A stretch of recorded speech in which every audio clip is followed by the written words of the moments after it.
সংগ্রাম টিভি, সংবাদ বিনোদন সারাক্ষণ।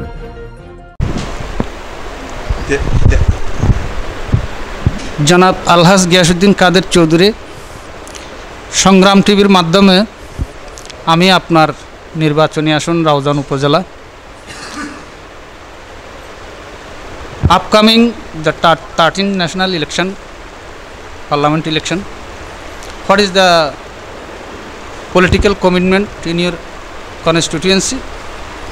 I mean আপনার নির্বাচনী আসনে আপনার জনগণের নেতাকর্মীর প্রতি এবং ইলেকশন পরবর্তী সময়ে রাউজানের উন্নয়নের বিষয়ে আমার সংগ্রাম টিভির মাধ্যমে একটু যদি বলতেন। 13তম জাতীয় সংসদ নির্বাচনের পদধ্বনি শোনা যাচ্ছে। বর্তমান অন্তর্বর্তীকালীন সরকারের একটি কমিটমেন্ট ছিল নির্বাচনের। এখন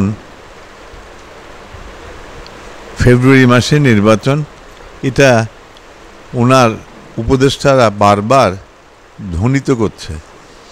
তাই আমার দৃঢ় বিশ্বাস ফেব্রুয়ারি মাসেই নির্বাচন হয়ে যাবে। পাশাপাশি আপনি আমার নির্বাচনী এলাকা সম্পর্কে জানতে চেয়েছেন। আমার নির্বাচনী অর্থাৎ রাউজান একটি রাজনৈতিকভাবে খুবই উর্বর একটি এলাকা, খুবই সচেতন এবং ভালো মন্দ তারা বাছাই করে গভীরভাবে। গত 17-18 বছর যা ঘটে গেছে, আমাদের সন্তানাদিরা নির্বাচনে ভোট কী জিনিস তারা জানে না। 17 বছর আগে একটি ছেলে বা একটি মেয়ের, আজকে সে তো আর মেয়ে না, একটা মহিলা, ভোট কী জিনিস তারা যেহেতু জানে না, তাদের জন্য এটা একটা উৎসব মুখর দিন হবে বলে আমার বড় ধারণা। প্রথমেই বলেছি রাজনৈতিকভাবে রাউজান খুবই উর্বর। সেই পরিপ্রেক্ষিতে আপনার মাধ্যমে আমি সকলকে, যারা আজকে আপনার এই প্রোগ্রাম দেখবে, তাদেরকে জানাতে চাই, আমি বাংলাদেশ জিন্দাবাদের রাজনীতিতে বিশ্বাস করি, বাংলাদেশি জাতীয়তাবাদে বিশ্বাস করি, বিসমিল্লাহির রহমানির রহিমে বিশ্বাস করি এবং আমার এলাকার শতকরা 85 জন মুসলমান এই 3টা জিনিসে বিশ্বাসী।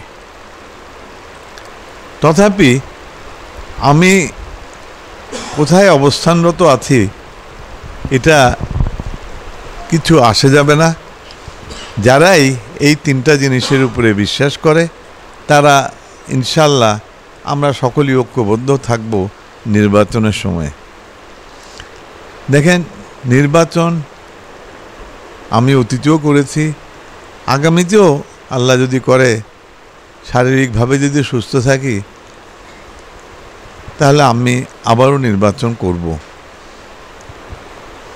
তবে এই দেশের জন্য, দশের জন্য এই নির্বাচন শেষ নির্বাচন নয়। দেশে একটা সুষ্ঠু পরিবেশ ফিরে আসুক, এটাই হলো মুখ্য উদ্দেশ্য। আমার এলাকায় লেখাপড়ার মান আমার বাড়াতেই হবে। গত 17 বছরে যদি আপনারা লক্ষ্য করেন, বই পুস্তকের ভিতরে যে লেখাগুলো ছিল, সেই লেখাগুলোর সঙ্গে জাতি, দেশ এবং এই দেশের মাটি কোনো সম্পর্কই ছিল না। কোনো আদর্শগত কিছু এই বই পুস্তকে ছিল না। তারা যা আমদানি করে যে দর্শন পেয়েছে, সেই দর্শনগুলোকে লিপিবদ্ধ করেছে পাঠ্যপুস্তকে। এখন অন্তর্বর্তীকালীন সরকার সে পাঠ্যপুস্তকে পরিবর্তন এনেছে। আমার বিশ্বাস আগামী সরকার, যেই দল আগামী সরকার গঠন করবে, তখন এই পাঠ্যপুস্তকের আরও পরিবর্তন হবে এবং এই দেশের কথাগুলো,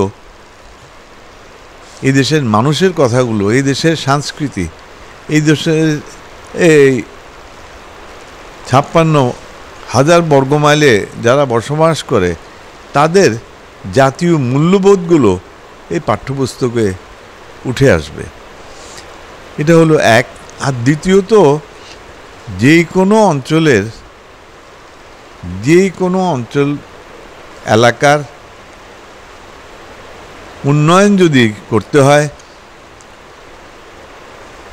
তাহলে প্রথম এবং মূল হলো যাতায়াত ব্যবস্থার উন্নতি। এই যাতায়াত ব্যবস্থার উন্নতির দিকে আমি মূল নজর রাখব এবং চেষ্টা করব কি আমার নির্বাচনী এলাকা রাউজানের যাতায়াত ব্যবস্থার যে কোনো কিছুর বিনিময়ে যেন উন্নত হয়। আর আদর্শগতভাবে আমার বিশেষ কিছু বলার নাই। আমার এলাকার ভোটাররা, আমার এলাকাবাসী খুবই সচেতন। আমি সকলের সহযোগিতা কামনা করি এবং ইনশাল্লাহ আমার দৃঢ় বিশ্বাস, নির্বাচন যদি হয় আমরা সকলে ঐক্যবদ্ধ। শুধু আইন শৃঙ্খলা বাহিনী যদি ন্যূনতম সহযোগিতা করে, আমি বাস্তবে আপনাদের টেলিভিশনের চ্যানেলের মাধ্যমে আমি বলতে চাই, আমি আইন শৃঙ্খলা বাহিনীর কার্যকলাপের ব্যাপারে খুবই ফ্রাস্ট্রেটেড। নিজে আপনার দৃষ্টি আকর্ষিত করেছি স্বরাষ্ট্র মন্ত্রণালয়ের বিভিন্ন সময় বিভিন্ন জায়গায় আপনার এই আইন শৃঙ্খলা বাহিনী যদি একটু তৎপর হয়, আমার এলাকার চেহারা পরিবর্তন হয়ে যাবে। এই যে আপনার মাদক যেন ছেড়ে যাচ্ছে, এই পাহাড়ের থেকে মাদক নেমে এই এলাকাগুলো আমাদের ছেলেদেরকে বিপদগামী করছে। এটা যে কোনো কিছুর বিনিময়ে রোধ করতে হবে। এটা আমি রাজনৈতিকভাবে আমার কর্মীদেরকে বলতে পারি, কিন্তু এই অন্যায়গুলো যেগুলো হচ্ছে এগুলোর জন্য সার্বিক শক্তভাবে হাত প্রয়োজন হলো আইন শৃঙ্খলা বাহিনীর। তা আমি আশা করব আইন শৃঙ্খলা বাহিনী এই দিকে একটু দৃষ্টি ফেলবে এবং এই ব্যাপারে যথাযথ ব্যবস্থা গ্রহণ করবে। ধন্যবাদ। জনাব চৌধুরী, আপনার কাছে আমার আরেকটা প্রশ্ন আছে, সেটা হচ্ছে এই 13তম জাতীয় সংসদ নির্বাচনে বর্তমান সময়ের দাবি, জুলাই বিপ্লবে বৈষম্য বিরোধী ছাত্র আন্দোলনের ছাত্র সংগঠনের নেতারা দেশে আপনাদের জাতীয়তাবাদী দলের সাথে ঐক্য রেখে বা অন্যান্য সমমনা দলের সাথে ঐক্য রেখে জুলাই বিপ্লবের মাধ্যমে দেশে অটোক্রেটিক রেজিম গভর্নমেন্টের সমাধি ঘটিয়েছে।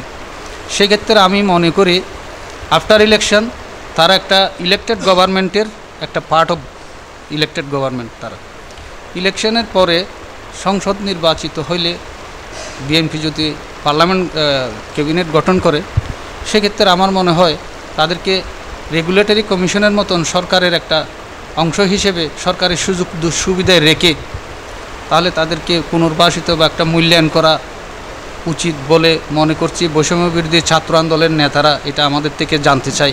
এই ব্যাপারে আপনি কিছু বলবেন, আসলে কি করা উচিত? আমি তো মূলত বৈষম্য বিরোধী ছাত্র আন্দোলনের নেতৃত্বের প্রতি খুবই দুর্বল। এই যে আপনার সামনে এসে এখানে আমার গ্রামের বাড়িতে বসে আপনার সঙ্গে একটা সাক্ষাৎকার দিচ্ছি, এটা কিন্তু বৈষম্য বিরোধী ছাত্রদের একটি অবদান। আমরা দীর্ঘদিন আন্দোলন করেছি। এই বৈষম্য বিরোধী ছাত্রদল যদি মাঠে না নামতো তাহলে আজকে আপনার আমার সাক্ষাৎ হতো না, আপনার সামনে কথা বলার আমার সুযোগ হতো না। তো সেই কারণে আমি খুবই দুর্বল তাদের প্রতি। আমি চাবো, আমি ব্যক্তিগত চাবো যে কি নির্বাচন হোক, নির্বাচন না হলেও তাদের সমাজে যেন যথাযথ স্থান, মর্যাদা, মূল্যায়ন আমরা করি। এটা আমার, মাফ করবেন, এটাই আমার একটি আশা। কারণ আমার বিশ্বাস সেখান থেকে তারা মোটেই বঞ্চিত হবে না। তাদের যথাযথ মর্যাদা তারা পাবেই পাবে। তাদেরকে তাদের অবস্থানের, তাদের অবদানের, তাদের ত্যাগের স্বীকৃতি তারা পাবে এবং তাদেরকে বঞ্চিত করার মতো কারো শক্তি নেই। তারপরে যে ট্রাস্টের কথা বলছেন, এটা তো ভাই সরকার গঠন করলে পরে তখন সরকার নীতিগতভাবে কি সিদ্ধান্ত নেবে এটা তো আজকে 6 মাস আগে বলাটা বেশ কঠিন। পানি গড়াবে, আপনার নির্বাচন যত ঘনিয়ে আসবে তখন পরিবেশ পরিস্থিতি আরও পরিবর্তন হবে, তখন আরও গঠনমূলক কথা আপনাদের সম্মুখে বলা যাবে ইনশাল্লাহ। ইনশাল্লাহ। জনাব আলহাজ গিয়াসউদ্দিন কাদের চৌধুরী, আপনার মূল্যবান সময় দিয়ে সংগ্রাম টিভিকে উৎসাহিত করেছেন, সেজন্য আবারও আপনাকে অসংখ্য ধন্যবাদ জানাচ্ছি। ধন্যবাদ। আসসালামু আলাইকুম রহমতুল্লাহ।